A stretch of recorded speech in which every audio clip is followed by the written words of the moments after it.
Hey guys, I am back with another one with my not so favorite person who takes people's money and calls it dog training. So today's video is countering his comments on how positive reinforcement absolutely cannot work for all behaviors and that punishment is absolutely required. And the reason I like to do a video like this is to help you guys kind of combat those things that you hear from your other dog friends that have maybe sent their dog off to a board and train, that use a shock collar, prong collar, or if you've been looking for a trainer to work with and this trainer uses balance techniques, I want to help you to be able to understand that what they're saying is usually just blowing smoke up your ass. All right, so let's get started. There is a fundamental flaw with positive reinforcement training, and that flaw is, by definition, positive reinforcement does not reduce or eliminate behaviors. So he is right about this. You may not hear me say that ever again about this guy, but positive reinforcement is not used to decrease behavior. Anything that has reinforcement in it is used to hopefully increase a behavior that we like. Punishment is used to decrease behavior, and there is negative punishment and there's positive punishment. That's a big problem. I come from a world of positive reinforcement. I come from the marine mammal world, and more specifically the killer whale training world. It is the highest level of positive reinforcement training in the animal industry. It doesn't get any more skilled than a positive reinforcement killer whale trainer. You're working with aggressive animals, they're social animals, very intelligent animals. You have to be on your game with training, with shaping, with understanding the principles of positive reinforcement. This is a great clip because he actually contradicts himself so many times as we continue with this video.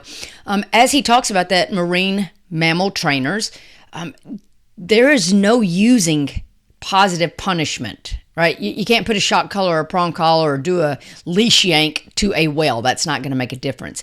Positive reinforcement training absolutely requires good skill. It requires problem solving. It requires being able to adjust in the middle of a training session. And honestly, this is why so many people that work as a dog trainer end up using balanced or aversive techniques because they don't have the skill it takes to be a positive reinforcement, force-free, fear-free trainer. Then when I got to the dog training industry, I realized that really most of the behaviors, 80% of what people call us for is to reduce a behavior. It is not to increase a behavior.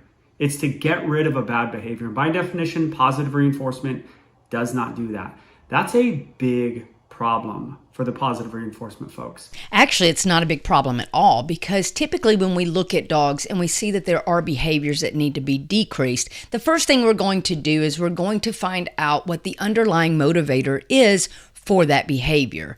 Is it environmental? Is it something the dog has just learned in the past? Is it something that is genetically based? If it's genetically based, then it would be kind of cruel to punish that natural, normal behavior that they were bred to do. Or is it a self issue where the dog may have some pain and discomfort? Oftentimes, behaviors that we see we don't like are really just giving us information of something going wrong within the dog's system. So what happened was they also changed their name. They realized that positive reinforcement wasn't the best kind of term for their type of training. So they changed it to force-free training. There's another one now, I think it's called progressive dog training. But they all have the same problem, and that's the inability to get rid of a behavior. We still consider ourselves positive reinforcement trainers. We also consider ourselves force-free, meaning we're not going to force a dog to do something just to stroke our ego. And we're also considered fear-free because we don't use fear or intimidation or coercion to get behavior from dogs because we have the skill it takes to use positive reinforcement to get the skills that we need. People call me for 6 main reasons. They call me for potty training, jumping, loose leash walking, leash reactivity, and then the 6th is aggression. Only one of those can significantly be helped with positive reinforcement, and that is potty training. The others require punishment. Now, so it just goes to show that the lack of skill of being able to use positive reinforcement. When he is talking about these different behaviors, leash pulling. Leash pulling, there's no reason to have punishment in leash pulling because we can teach the dog how we want the dog to walk. Coming when called, I'm not sure why you would use punishment to teach a dog to come to you. That kind of seems odd to me. If we're just rewarding a dog for coming to us and we create a real relationship, punishment's not going to be needed. I'm not saying consequences aren't a part of it, but punishment is not needed to teach come. Consequences, if you can't follow the request that I'm giving you, then consequences will be at play. But I don't need to use punishment to teach come. I also don't need to use punishment to teach leash reactivity because most leash reactivity issues are based in fear. And that is why those that truly look into a dog holistically, through an ethological lens, we understand that leash reactivity is something that will typically occur based in fear or lack of impulse control. Adding punishment to that is only going to make your leash reactivity worse, and it's going to create a dog who is becoming more reactive at a greater distance than previously. Now, if you ever hear me say punishment, me looking at my kids like this is punishment. And turning a shock collar up to 100 and lighting a dog up with severe pain is punishment. They're both positive punishment. Positive meaning to add. Shock collar training is positive punishment. No one ever says that because people get confused by the terms. Positive punishment is when we are adding something to decrease a behavior. Shock collars, spray bottles, loud noises, screaming, yelling, alpha rollovers, spanking, hitting, grabbing the muzzle. His example of looking at his kid, that would be under the intimidation because it's not really giving any communication. It's just saying, I'm not happy, but there's no communication behind that. Therefore, he's just really using intimidation at that point to ensure his kid behaves.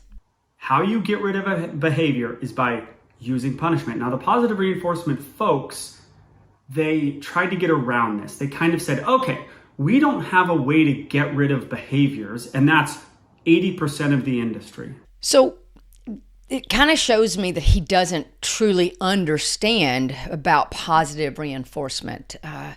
When we look at behaviors that need to be extinguished or decreased, we have the skill to help dogs learn that without causing pain, fear, intimidation, or coercion. Having the skills of positive reinforcement means that you can do this and get the results without having to resort to that. And again, that's why a lot of balance trainers and aversive trainers use punishment because they don't have the skill to use reinforcement to the full capacity that it has.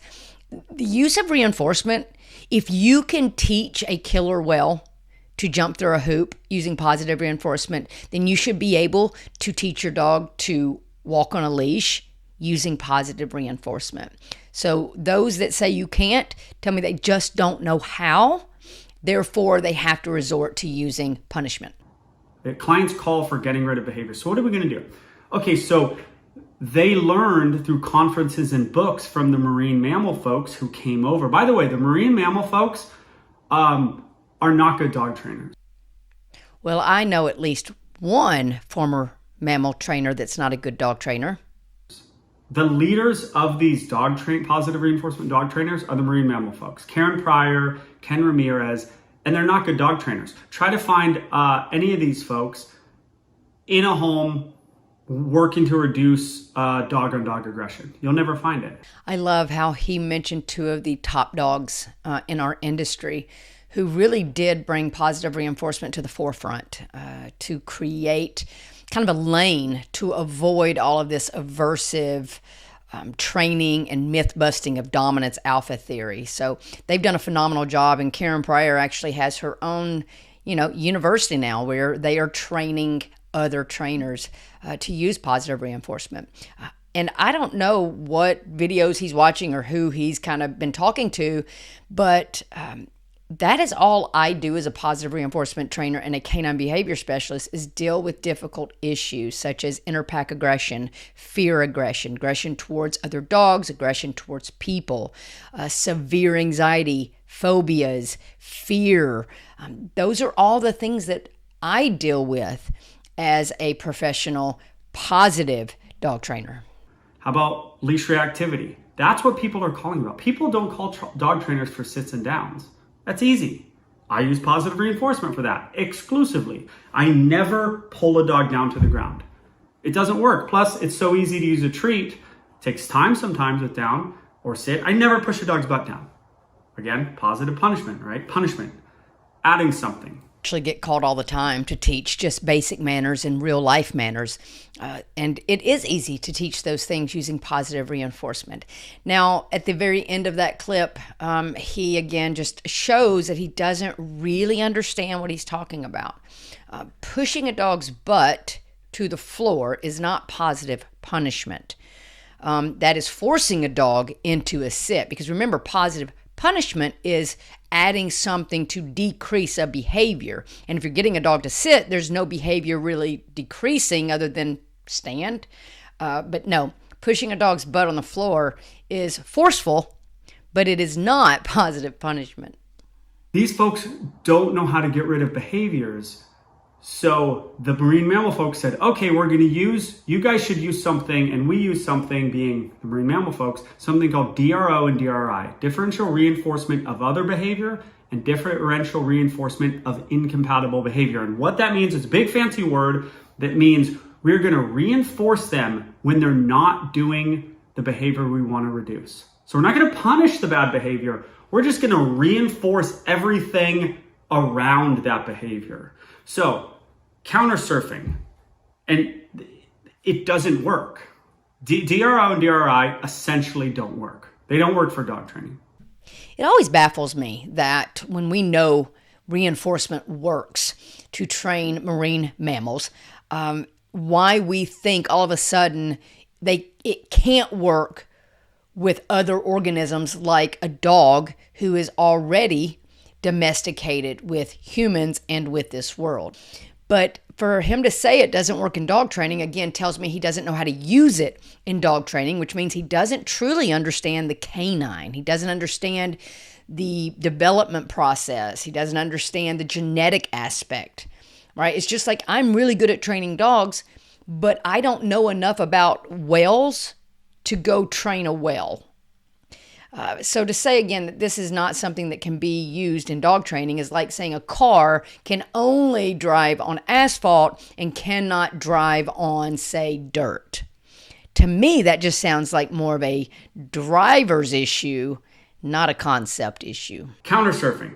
Reinforce the dog when it's not counter surfing. The problem is counter surfing is highly reinforcing just to get up and look on the counter, because one, the behavior is on a variable schedule of reinforcement, meaning the dog every once in a while gets a piece of chicken, and the dog just getting up there and smelling the food is reinforcing.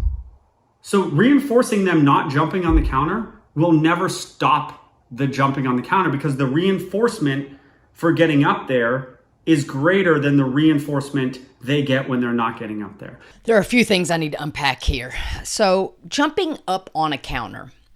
We have two different really ways that we look at behavior. We have self-rewarding behavior and non-self-rewarding behavior. Now, self-rewarding behavior would be behavior that is rewarding to a dog without the help of you. Non-self-rewarding behavior would be a behavior that is not rewarding unless there are other things in play. So for counter surfing, if there is nothing up on the counter to get, then the behavior is not self-rewarding. Therefore, there's no reward. Now, if the dog can reach something and eat it, yes, that is a reward, and the dog will more than likely repeat the behavior.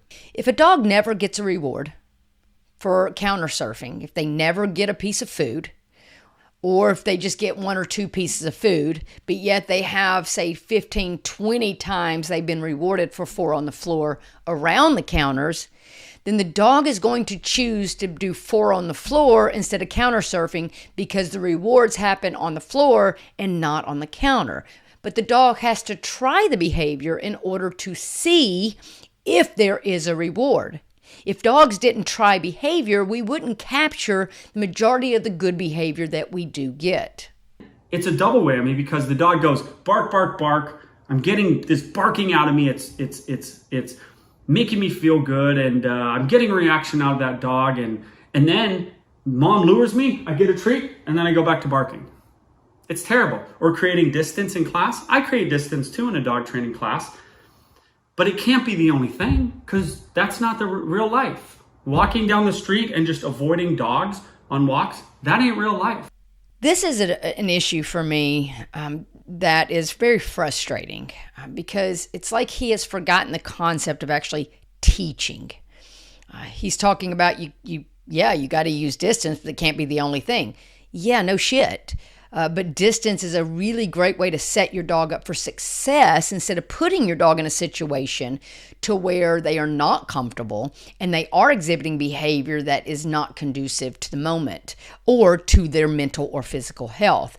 In that aspect is we have to make sure, as being their upper management and tour guide, we help set the dog up for success so they can learn the correct behavior, instead of putting a dog into a situation where we know the behavior is going to be not good just so that we can punish them. It's about teaching the dog, teaching the appropriate skills to handle the environment which the dog is going to be in. If he has to use punishment in these situations, it just tells me again, he doesn't know how to truly use positive reinforcement because he's not understanding what the dog's brain is going through, what the chemicals being released, what that's doing to the body, what that's doing to the inability to have that impulse control. There's so much more to it, guys. Dogs are not robots. Okay, we can't just lure them into a sit or down, which we don't need to do anyway because it's a natural behavior, and expect them to be good. There's so much to it. And teaching starts at a kindergarten level, and it can go up as high as you want it to go. But punishment should not be thrown in there just because it seems easier in that moment. Clients are not paying dog trainers for things they can't do in real life. Clients want to get to a normal place, and positive reinforcement doesn't allow that. Positive reinforcement also takes a ton of skill and time. No method can require constant monitoring of your dog. Positive reinforcement trainers have done a really good job of subtly blaming their clients. He says it again, and he's right. Positive reinforcement does take a hell of a lot of skill, and that's why there's not many of us, because these guys that are doing this balanced and aversive, they don't want to learn the skill or improve the skill, or they just don't have the natural ability to do it. Therefore, they're using punishment. We teach in a way that does not require owners to be on top of their dogs all the time.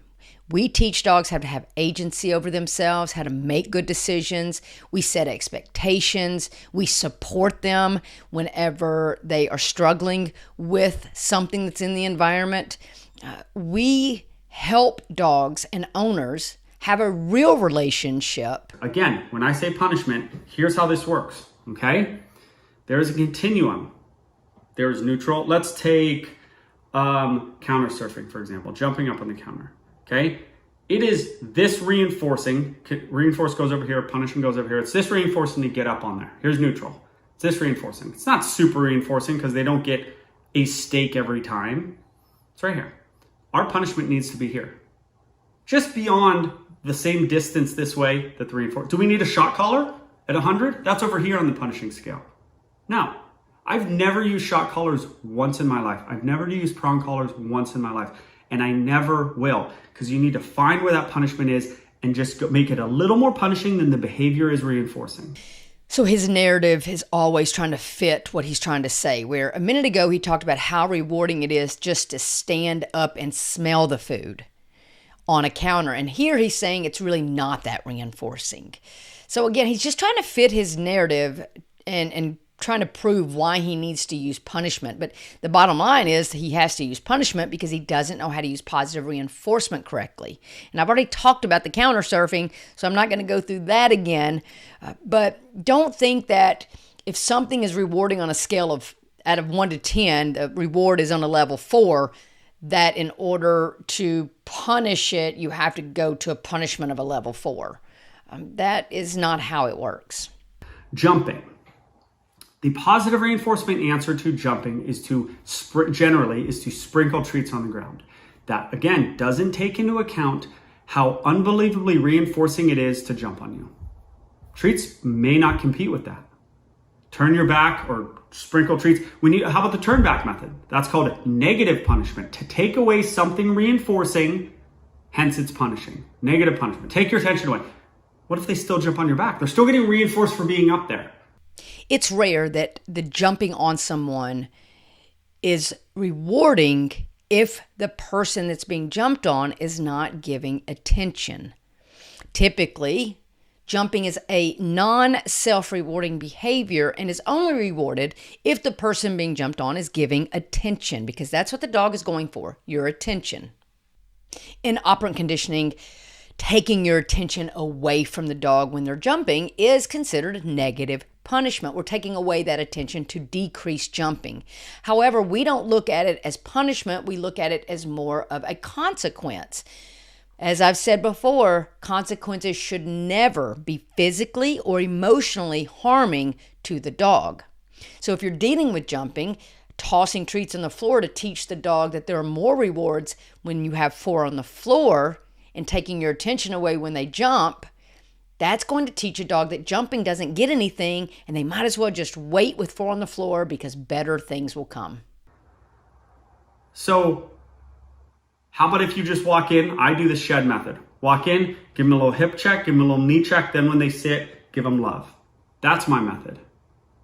With no reinforcement, no looking, I keep walking. I don't turn my back. I want to change as little as possible. I want to not change anything when they jump on me. I want them to go, this guy is so boring. It's like I'm not even here. He just keeps walking. And then when I sit, he gives me attention. But you have to add that little, I add like a proactive knee, like a little knee, not to where they flip over, just enough to make them not be able to get up on me. And then I reinforce them and I do it over and over and over again. So the technique he uses is basically the same thing that positive reinforcement trainers use. We ignore the dog for jumping. He's walking into the house, just ignoring the dog.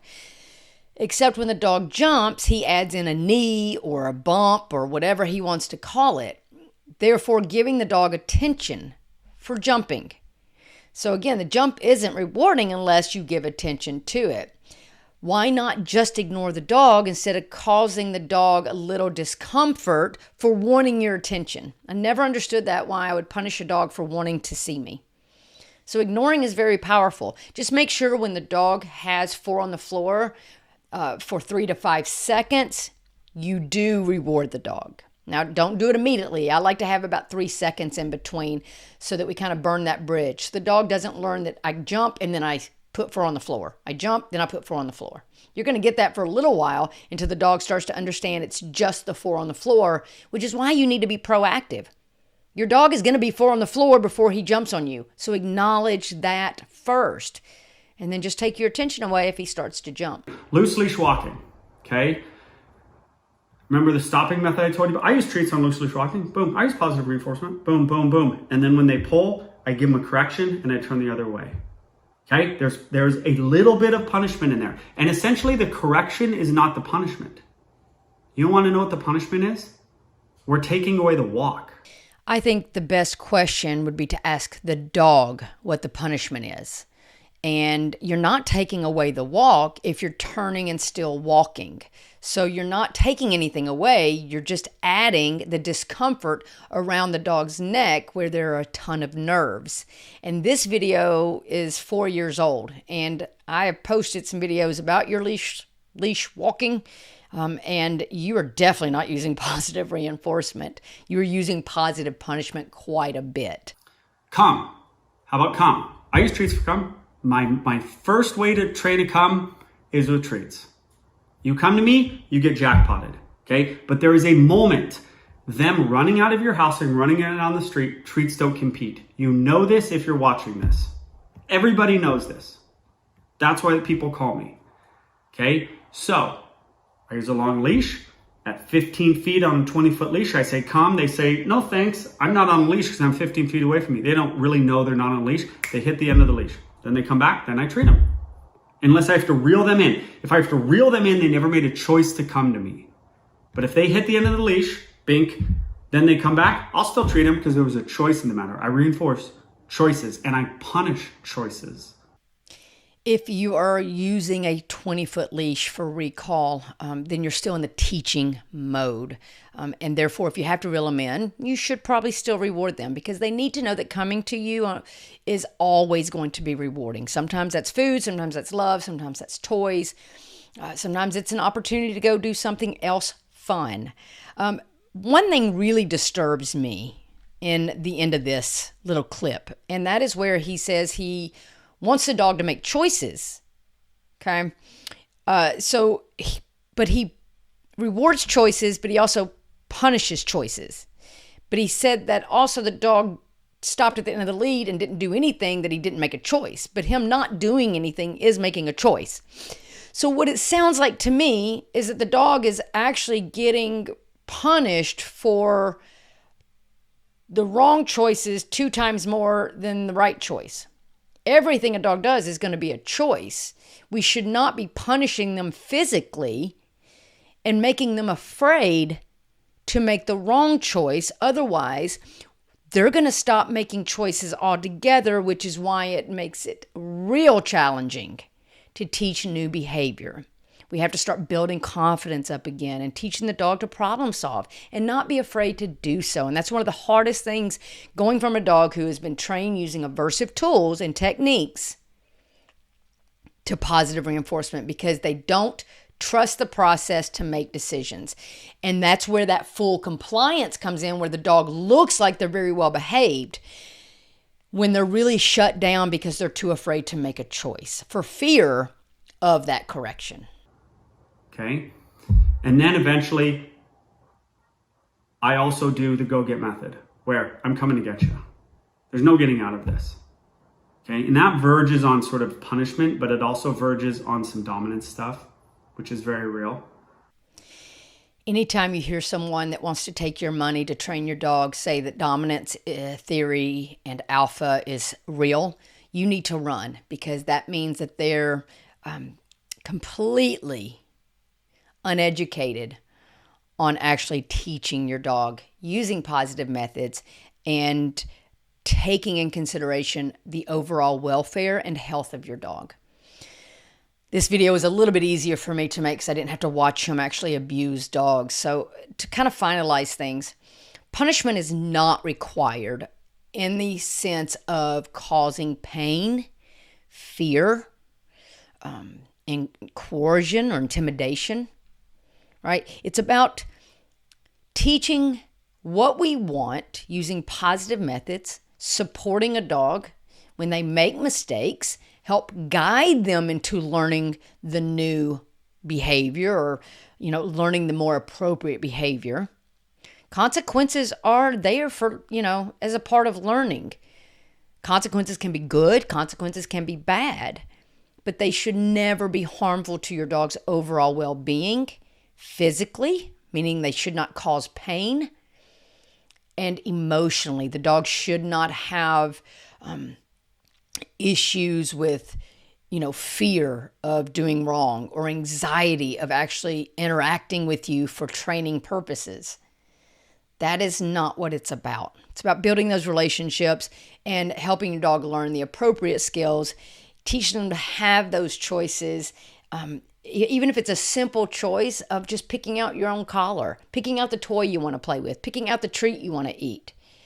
We got to allow our dogs to make choices and have agency over themselves. And that's how we create a real relationship with a dog that we don't have to teach 48,000 commands. They really just start to learn through conversation, learn through relationship, trust, guidance, and true support. So if you hear people talk like he talks and they want to take your money, I need you to run as fast as you can. And I need you to tell all your family and all your friends that have dogs to stay away from this type of training. Positive reinforcement training works. Consequences are a part of training. We just don't cause the dog pain and fear. And we don't create anxiety in the name of training. So I hope this has helped you. Please make sure you're following us on all our social media. Subscribe for that YouTube so you don't miss new videos like this. And if you want some exclusive content, check our Patreon account out. It's patreon.com/dogspeak. And you can sign up for $1 a month. And that is going to be a part of our Dog Speak Geek community where you can chat with others like you and have support from fellow dog owners who want to really build a relationship with their dog using positive methods and understanding that teaching a dog and helping them to kind of deal with this world coming from a more holistic approach and from more of an ethological lens instead of just trying to be a bully and stroke our ego and causing our dogs more anxiety than this world has already given them. All right, be sure you follow us, guys. We appreciate you and we love you. We hope you enjoy all of our YouTube series and our YouTube videos, and we'll see you the next time.